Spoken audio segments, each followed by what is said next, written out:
성도님들과 가정에 예배드리시는 모든 분들이 주의 평강이 넘치시기를 주의 이름으로 축원합니다. 성경을 쭉 누가복음 1장부터 읽어온 지가 3년이 넘는 것 같아요. 이제 150번이 훨씬 넘어갔는데 오늘 여러분과 함께 나누고 싶은 이야기는 빌라도 얘기예요. 지난주도 빌라도 얘기 잠깐 했었는데 빌라도는 군인입니다. 빌라도는 귀족이에요. 빌라도는 로마 황제로부터 임명을 받아서 유대 땅을 다스리던 총독입니다. 사형 집행권을 가지고 있었고 세금을 모으는 사람이고 말 안 듣는 사람들을 가둘 수도 있는 어마어마한 권력을 가지고 있는 사람이 빌라도예요. 근데 이 빌라도가 혼자 아무리 잘하고 싶어도 통치가 되질 않습니다. 사람들의 민심을, 사람들의 마음을 다 얻고 있는 사람들은 대제사장과 유대인들, 바리새인들, 서기관들, 장로들 이런 사람들이에요. 이런 사람들하고 좀 친하게 지내야 자기가 통치가 쉬워. 만약에 이게 친하지 않으면 계속 밀란이 일어나고 데모를 진압해야 되고 그러다 보면 나쁜 소문이 퍼지면 이 로마 황제로부터 딱 잘리게 돼 있는. 그래서 빌라도라는 사람은 통치는 하고 있지만 이쪽 사람 눈치도 봐야 되고 왕의 눈치도 봐야 되고 이런 입장에 있는 사람이 빌라도예요. 어느 날 빌라도 앞에 죄수 한 사람이 끌려옵니다. 근데 이 사람에게 대제사장과 당시의 기득권 사람들은 사형을 요구하고 있는 거죠. 근데 빌라도가 아무리 신문을 해봐도 사형을 시킬 만한 죄가 없어. 자, 사람들은 사형을 시켜달라고 그래. 근데 내 양심으로는 이게 사형시킬 죄는 아닌 것 같아. 그렇다고 그 사람들 말을 안 들으면 내가 모가지가 잘릴 수 있어.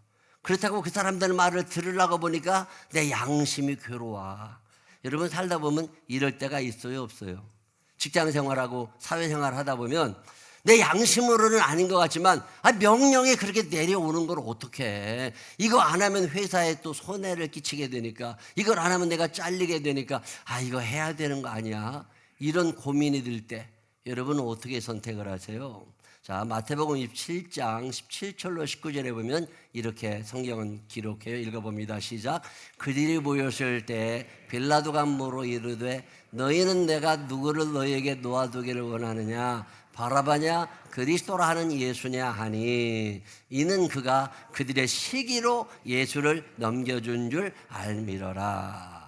총독이 재판석에 앉았을 때 그의 아내가 사람을 보내어 이르되 저 옳은 사람에게 아무 상관도 하지 마옵소서. 오늘 꿈에 내가 그 사람으로 인하여 애를 많이 태웠나이다 하더라. 자, 빌라도는 이 사람이 무죄라는 걸 알아. 거기다가 또 저 나쁜 놈들이 시기심 때문에 이 사람을 죽이려는 것도 알아. 거기다가 자기 부인이 밤새 내가 꿈에 시달렸으니까 이 사람 죽이면 안 된다고 얘기까지 하고 있어요. 그런데 이거 사형을 안 시켜야 된다는 걸 알지만 사형 선고를 안 하면 내가 좀 어려운 곤경에 처할 것 같은 생각이. 자, 또 23절, 20절부터 25절에도 비슷한 얘기가 반복이 됩니다. 한번 읽어볼게요. 빌라도는 예수를 놓고자, 양심이 괴로우니까 놓고자 하여 다시 그들에게 말하되 21절 그들은 소리질러 이르되 그를 십자가에 못 박게 하소서 십자가에 못 박게 하소서 하는지라. 빌라도가 세 번째 말하되 이 사람이 무슨 악한 일을 하였느냐? 나는 그에게서 죽일 죄를 찾지 못하였나니 때려서 놓으리라 하니. 자, 이제 빌라도가 사형은 너무 심하니까 그냥 벌은 주되 그러면 때려서 놓을게. 여기까지 타협이 된 거예요. 자, 24절 그랬더니 시작. 그들이 큰 소리로 재촉하여 십자가에 못 박기를 구하니 그들의 소리가 이긴지라. 24절 이에 빌라도가 그들이 구하는 대로 하기를 언도하고 그들이 요구하는 것 밀란과 살인으로 말미암아 옥에 갇힌 자를 놓아주고 예수는 넘겨주어 그들의 뜻대로 하게 하니라. 자, 이런 얘기를 마태복음 27장은 또 조금 나가서 이렇게 표현합니다. 한번 읽어보겠습니다. 시작. 빌라도가 아무 성과도 없이 도리어 밀란이 나려는 것을 보고 물을 가져다가 무리 앞에서 손을 씻으며 이르되 이 사람의 피에 대하여 나는 무죄하니 너희가 당하라. 백성이 다 대답하여 이르되 그 피를 우리와 우리 자손에게 돌릴지어다 하거늘. 이에 바라바는 그들에게 놓아주고 예수는 채찍질하고 십자가에 못 박히게 넘겨주니라. 이 바라바 얘기는 다음 주에 해드릴 건데, 지금 빌라도는 고민에 쌓여 있는 거예요. 내 양심으로는 어떻게 해야 돼요? 풀어줘야 돼. 그러나 사람들의 압력이 있어요. 이걸 또 죽이지 않으면 내가 힘들게 생길 수도 있어. 여러분, 이럴 때 어떤 선택을 하세요? 살아가다 보면 직장 생활에 이런 일이 너무나 많이 있습니다.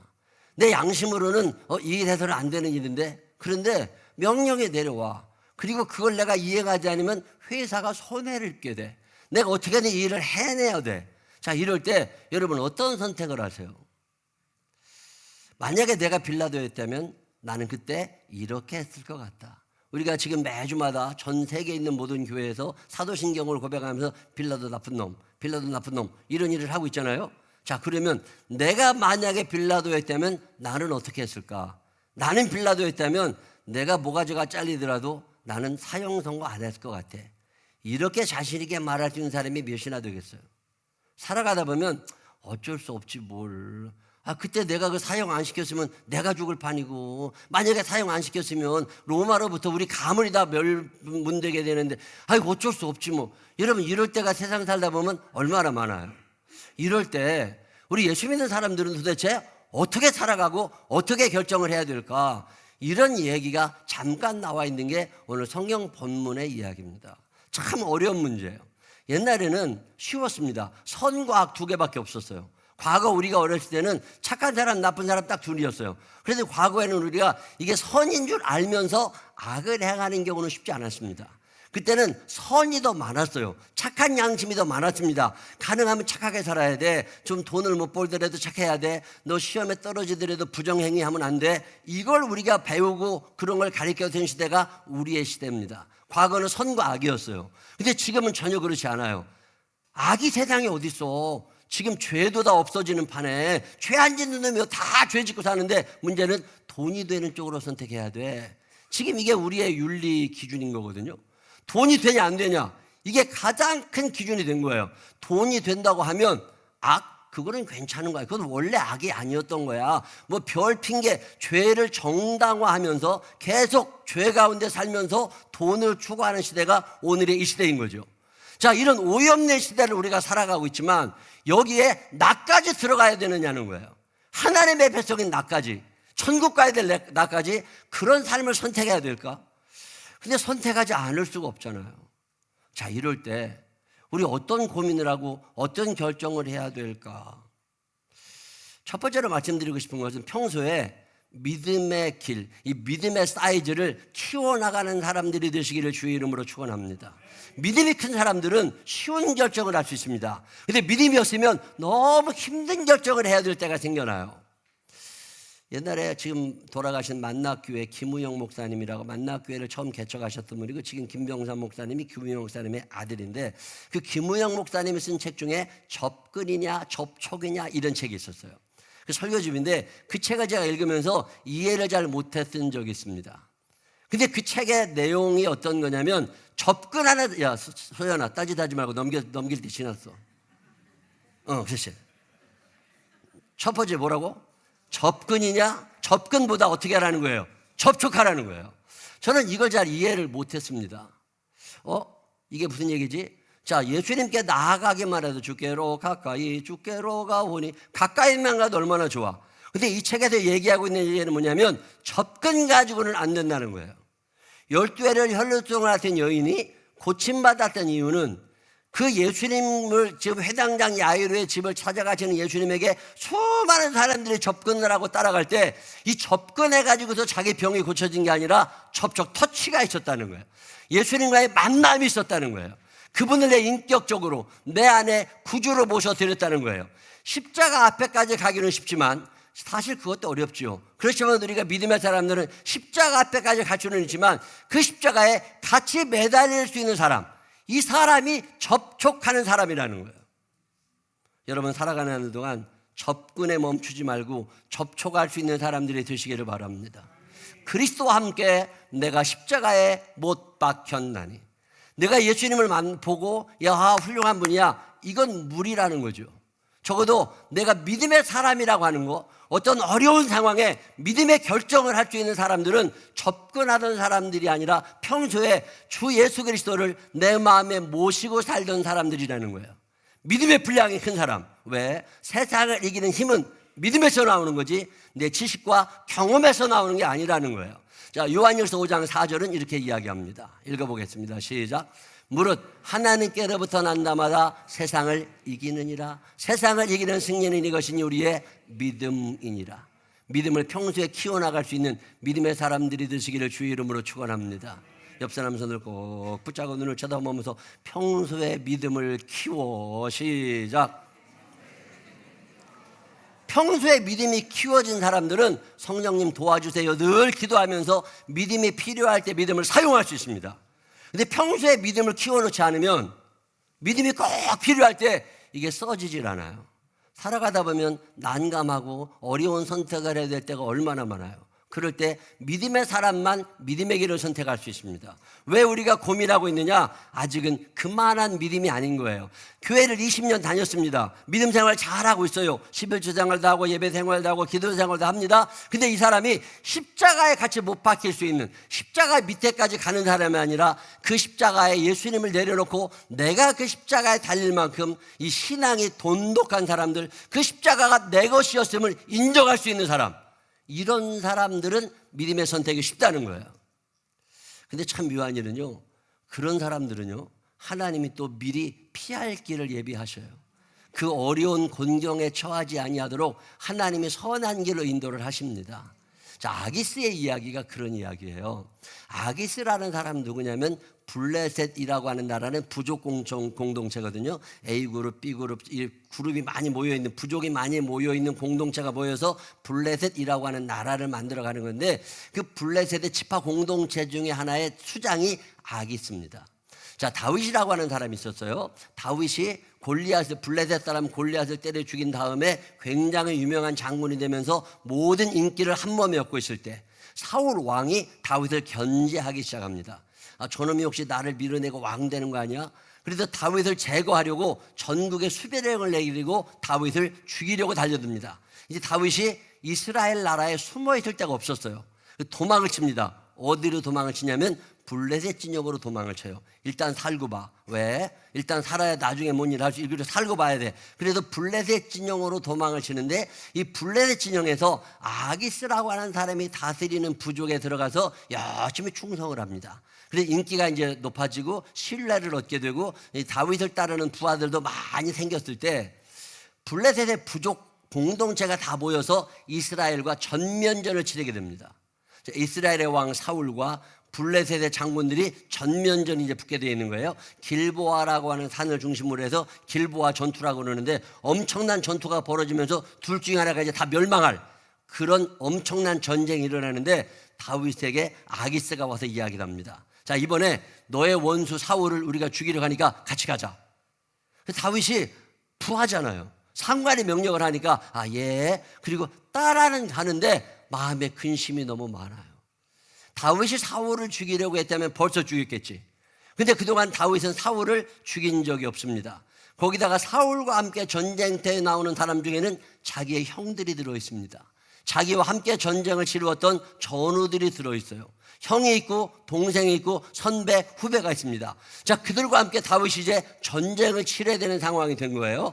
자, 여러분 같으면 어떻게 했겠어요? 내 양심으로는 전쟁에 나가면 돼요, 안 돼요? 안 돼. 근데 안 나갈 수가 없는 상황이 됐잖아요. 자, 이럴 때 다윗이 얼마나 기도했겠어요. 하나님, 이 난관을 극복하게 해달라고, 이 어려움을 피하게 해달라고, 나를 불쌍히 여겨달라고, 내 마음으로 사울을 미워하기는 하지만 그를 죽이고 싶지 않고 내 동족에게 칼을 겨누고 싶지 않으니 하나님 나를 좀 도와달라고 얼마나 기도했겠어요. 그 기도할 때 하나님이 다윗의 기도를 들으십니다. 전쟁터에 딱 나갔더니 다윗을 알아보는 다른 블레셋 진영에 수령되는 사람들이 다 아기스에게 와서 말을 해요. 저놈이 저거 다윗 아니냐고, 저게 옛날에 우리의 장군 골리앗을 죽였던 그놈이 아니냐고, 저런 놈을 어떻게 우리가 같이 데리고 전쟁터를 나갈 수 있느냐고, 이게 나중에 다윗이 마음 확 변해가지고 우리에게 칼을, 이건 안 되는 일이라고. 그랬더니 아기스가 아니라고, 다윗이 나를 위하여 얼마나 충성하는 부하인데 이 사람 데리고 가야 된다고. 그래 다른 블레셋 장수들이 다 와가지고 다윗이 함께 가면 우리는 전쟁을 하지 않겠다고. 결국 아기스가 다윗을 불러서 이야기합니다. 너에게 원수 갚을 기회를 주려고 그랬는데 이게 그렇게 안 되니까 너는 빠지라고. 그래가지고 결국 그 전쟁에 다윗이 참여를 하지 않게 돼요. 믿음의 사람이 믿음을 사용하며 살아갈 때 피할 길을 열어주심을 믿으시기를 바랍니다. 근데 우리는 믿음이 있노라 하면서도 그냥 세상 속에 세상과 타협하며 살아가는 거예요. 뭐 어쩔 수 없지 뭐. 남들도 다 그러는데 내가 이거 안 하면 우리 공동체가 파괴되는데. 라이너드 니버라고 하는 사람이 1932년에 쓴 책입니다. 도덕적 사회와 도덕적 인간과 비도덕적 사회. 인간은 얼마든지 도덕적일 수 있다는 거예요. 나는 얼마든지 사람 노릇하며 살아갈 수 있습니다. 양심적으로 살아갈 수 있어요. 근데 내가 집단에 들어가게 되고 어떤 공동체, 회사에, 군대에 들어가게 되면 내 의지와 관계없이 공격적이 될 수밖에 없고 내 의지와 관계없이 공동체 이익을 위해서 내 선한 양심을 접어두게 되더라는 거예요. 그래서 아무리 선한 사람들이라 할지라도 사회 속에 살아가다 보면 비도덕적인 인간이 될 수밖에 없다. 뭐 이런 이야기를 한 책인데 참 마음에 와닿았던 책입니다. 힘의 논리가 지배하는 세상 속에서 내가 잘못해서 우리 공동체가 무너질 수는 없잖아요. 그러다 보면 양심이 꺼리길 때가 너무 많은 거죠.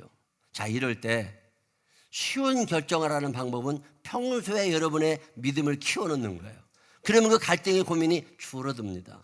그리고 하나님께서 그렇게 기도하는 사람들, 그런 마음을 먹고 살아가는 사람들 긍휼히 여기시고 피할 길을 열어주심을 믿으시기를 바랍니다. 이게 다윗에게 주신 하나님의 은혜예요. 직장생활 하다 보면 이럴 때가 참 많이 있습니다. 가정생활도 그렇고 사회생활도 그렇고 내 양심으로는 이게 아니야. 내 신앙의 양심으로 하나님의 말씀으로는 아니야. 근데 살아가다 보면 이럴 때 당연한 것처럼 그 죄 가운데 거하지 말고 어쩔 수 없는 상황이 됐다 할지라도 한 번쯤 더 내 믿음의 길, 내 믿음의 삶을 한번 되돌아보고 좋은 결정을 할 수 있는 지혜로운 사람, 그리고 행여나 죄 가운데 거하게 되었을 때 반드시 회개할 줄 아는 하나님의 사람으로 살게 되시기를 주의 이름으로 축원합니다. 두 번째로 예수님을 잘 만난 사람들이 좋은 선택을 할 수 있다면 평소에 하나님의 말씀이 내 삶의 원칙이 된 사람들입니다. 욕심이 들어가면 원칙이 깨어져요. 욕심이 들어가면 원칙이 깨어져. 근데 욕심이 사라지면 원칙을 지킬 수가 있습니다. 왜 법이 문제가 돼요? 법을 만드는 사람들이 자기 욕심껏 법을 만드니까 그래. 법을 만들 때는 괜찮았는데 자꾸 욕심이 생겨. 어제도 어떤 카톡이 하나 왔어요. 좀 도와주시라고. 서명을 좀 해달라고. 제가 아마 다음 주나 다음 주쯤에 여러분에게 부탁할지도 몰라요. 장지동 앞에 청년주택에 섰잖아요. 폼나게 잘 섰잖아요. 얼마나 멋있어. 좋아. 이것을 세우는 과정에 서울특별시에서 상가 270평을 기부받았습니다. 상가 270평을 기부 체납이라고 그러죠. 기부 체납을 받아가지고 270평을 서울시가 사용할 수 있는데 이 서울시가 사용할 수 있는 모든 권한을 송파구청으로 넘겼어. 뭐 서울시가 이것까지 관여할 거 아니까 구청장 알아서 해. 그래서 장지동 거니까 그때 장지동이 200평을 사용하고 구청에 70평을 사용하자. 이렇게 딱 얘기가 끝났어. 이제 다 지어졌어. 다 지어지는 과정에 마음들이 변했어. 어떻게 변했을까요? 구청에서는 구청 건데 우리가 200평 쓸게 너네 70평만 가져. 갑자기 말이 달라진 거야. 동사무소 측에서는 그러면 어쩔 수 없죠. 그럼 그렇게 하세요 라고 동장은 얘기하고 싶지만 이 사실을 알고 있는 동민들은 뭐라고 그래요? 그게 무슨 소리야? 처음 약속대로 해야지. 우리한테 200평 줘. 이게 싸움이 나게 생긴 거야. 자, 법을 만드는 사람에게 욕심이 들어가기 시작하면 이게 달라집니다. 그래서 어제 연락이 온 거예요. 70평이 아니라 200평을 장지동에 줄 수 있도록 이 구청의 담당자들의 마음을 움직이게 민원을 넣어야 된다고. 서명을 받으러 다녀야 된다고. 사람들의 욕심은 끝도 없습니다. 약속을 하고도 이틀 지나 하루 지나 금방 다 바뀌어. 왜 우리가 빌라도가 되는 거죠? 왜 우리가 빌라도가 돼요? 나 살자고 남을 죽이는 거지. 내 욕심이 점점 커가는 거죠. 그러다 보면 남의 걸 빼앗을 수밖에 없는 거잖아요. 그래서 야고보서 1장 15절에 뭐라고 그래요? 욕심이 잉태한 즉 죄를 낳고 죄가 장성한 즉 사망을 낳느니라. 이럴 일이요 세상에 너무 많아요. 여러분 살아가는 날 동안 욕심을 포기할 수 있는, 하나님의 말씀 앞에 내 욕심을 잠재울 수 있는 참 그리스도인들이 되시기를 주의 이름으로 축원합니다. 바울 목사님이나 요한 웨슬레 목사님이 왜 그렇게 존경받고 훌륭하다고 그래요? 그분들은 원칙을 떠난 적이 없습니다. 하나님께서 이렇게 하라고 그러셨어. 그러면 내게 어떤 손해가 난다 할지라도 그 원칙을 지킨 사람들이에요. 이 원칙을 지킨 사람들은 나중에 그런 상황이 됐을 때 쉽게 결정할 수 있습니다. 근데 원칙을 자주 어겼던 사람들은 그때도 또 어기게 되는 거예요. 여러분 살아가는 날 동안에 이 원칙을 무시하지 않고 하나님의 말씀이 여러분의 삶의 기준이 되어서 손해가 나더라도 좀 억울한 일을 당한다 할지라도 돈이 안 된다 할지라도 이 원칙을 지켜낼 수 있는 강한 십자가의 군병들이 되시기를 주의 이름으로 축원합니다. 이 곤란한 상황이 너무너무 많아요. 근데 우리는 예수를 믿습니다. 부인되는 사람은 예수를 잘 믿어요. 그리고 남편이 회사 일로 이런저런 일을 얘기할 때 그래도 하나님 말씀이 이러니까 이렇게 결정해야지 라고 얘기를 해봐야 그 남편이 말을 들어요 안 들어요? 그 남편은 하나님의 말씀이 그 안에 없어. 하나님께서 이럴 때를 위하여 우리 마음에 양심이라는 걸 심어 놓으셨어요. 욕심껏 살고 싶고 진리를 추구하며 살고 싶을 때 진리보다 양심을 선택할 수 있는 사람들이 되시기를 바랍니다. 이 하나님이 심어 놓으신 이 양심은요 특징이 하나 있습니다. 매일 닦는 사람들은요 그 양심이 빛이 나요. 근데 양심을 닦지 않으면 묵은 때 찌든 때가 다 붙어가지고 양심이 없어져 버려요. 그래서 양심도 없다는 말이 그래서 나오잖아요. 하나님이 우리들에게 양심을 다 만들어 놓으셨어. 이건 아니지, 배운 적이 없어도 이건 아니지, 이런 생각이 우리 안에 있습니다. 교육하지 않아도 더 이상 악해지지 않는 어떤 한계가 우리 안에 있어요. 왠지 교육받지 않았지만 어려울 때 도와주고 싶은 마음이 생기는 건 우리 안에 양심이 있는 거예요. 동생이랑 언니랑 같이 놀다가 동생이 누나 거를 뺐잖아요. 누나가 동생 거를 뺐잖아요. 그건 당연히 본능이 그렇지. 그럴 때 엄마가 하지 마라고 얘기하면 혼날 게 두려워서가 아니라 이건 잘못된 거야 라고 하는 자책이 스스로 생겨납니다. 이걸 양심이라고 그래요. 내가 도둑질을 하고 싶어요. 이건 아닌데, 이런 생각이. 내가 사회가 원치 않는 어떤 죄를 짓고 싶어요. 이건 아닌데. 공부 못하는 애들이 책상에 앉아 있다가 잠자려고 할 때 편하게 자지 않는다는 거 아세요? 나도 여기에 오래 앉아 있어야 된다는 건 알아. 그렇지만 오늘은 내일 이게 양심이 있다는 거예요. 믿음이 점점 커지잖아요. 그러면 어떻게 돼요? 기도해야 된다는 건 알지만 기도하지 않는 것 때문에 때로는 찝찝함이 있어. 이게 조금이라도 있는 사람들 끄떡끄떡 한번 해봐요. 이건 뭐가 있다는 거야? 우리 안에 양심이 있다는 거야. 내가 11주 생활을 온전히 해야 되는 건 알지만 이번 달도 이렇게 하다 아무것도 안 남는데 이번 달도 떼먹어. 이러고서 이제 떼먹기는 하지만 찝찝한 게 있어. 이건 내 안에 뭐가 있기 때문에 그런 거라고? 양심. 자, 이 양심을 매일 닦아내는 사람들 있잖아요. 이런 사람들은 결정하기가 쉽습니다. 그 양심이 빛을 비춰요. 아무리 어두웠고 내 마음이 죄로 꽉 차 있다 할지라도 영원히 반짝이는 부분이 내 안에 있도록 하나님이 인간을 만들어 놓으셨어요. 근데 이게 어두워지는 사람들이 있습니다. 죄를 정당화하는 사람들이에요. 이건 안 됩니다. 이런 사람들은 그럴 때 쉽게 죄를 선택해요. 그러나 양심이 살아있는 사람들은 죄를 쉽게 선택하지 못합니다. 오늘 빌라도가 손을 씻어요. 왜? 너무 미안한 거야. 너무 찝찝한 거야. 어떤 큰 벌을 받을 것 같아. 이럴 때 이걸 좀 면하고 싶고 아직은 양심이 있다는 거예요. 그러면 양심을 따랐으면 되지. 근데 빌라도는 그때까지 양심을 선택하지를 못합니다. 그러면 그는 그렇게 비난받는 인생을 살아갈 수밖에 없고 지금까지 욕먹고 2000년이 넘도록 욕먹는 사람이 그 사람밖에 누가 있어. 이게 왜 그렇게 되는 거냐? 하나님의 말씀이 내 삶의 기준이 되지 않은 거예요. 여러분 살아가는 날 동안에 평상시에 믿음을 키우는 사람들이 되시기를 바랍니다. 다시 한번 옆 사람 손을 꼭 붙잡고 눈을 쳐다보면서 믿음을 키워. 시작. 믿음을 키워. 믿음이 크지 않으면 그 결정을 제대로 못 해요. 두 번째 원칙은 하나님의 말씀이 여러분의 기준이 되시기를 바랍니다. 하나님의 말씀이 기준이 되는 사람은 혼란스럽지 않아요. 하나님의 말씀이 우선이니까 먼저 그의 나라와 그의 의를 구하며 살아가는 거니까 그 곤란한 순간에 손해가 나더라도 억울하더라도 내가 잘리더라도 정확한 판단을 할 수 있는 거죠. 말씀이 내 안에 없어졌어요. 양심이라도 키워놓으세요. 그럼 여러분 살아가는 날 동안에 빌라도와 같은 사람은 되지 않습니다. 우리 생명나무교회 빌라도와 같은 사람 한 사람도 없게 되시기를 주의 이름으로 축원합니다.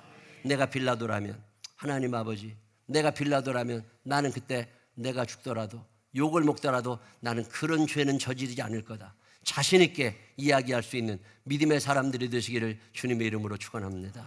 기도하겠습니다. 좋으신 아버지 하나님, 내가 빌라도였다면 나는 어떤 선택을 했겠습니까? 어쩔 수 없지 뭘. 나 살자면 저 사람 죽여야 되는데 이런 사람 되지 않게 하여 주시옵시고 신앙인답게 하나님의 사람, 예수님의 사람답게 아닌 것은 아니라고 말할 수 있고 내가 손해가 나고 내가 힘든 일을 겪는다 할지라도 신앙의 양심을 따를 수 있는 하나님의 말씀을 지켜낼 수 있는 내 선한 양심이 빛을 발할 수 있는 그런 사람으로 살게 하여 주옵소서. 행여나 우리들 가운데 타협하고 넘어졌던 사람들이 있다면 용서하여 주옵시고 긍휼히 여기시는 하나님을 의지하며 회개 기도를 이어나가게 하여 주시어서 우리 땅 살아가는 동안에 어쩔 수 없는 한계 상황 속에서 넘어졌을 때 반드시 기도하며 일어서는 자 되게 하여 주옵시고 평소에 믿음을 키워나가서 어려운 결정 앞에 말씀으로 믿음으로 결정할 수 있는 믿음의 사람들이 되게 하여 주옵소서.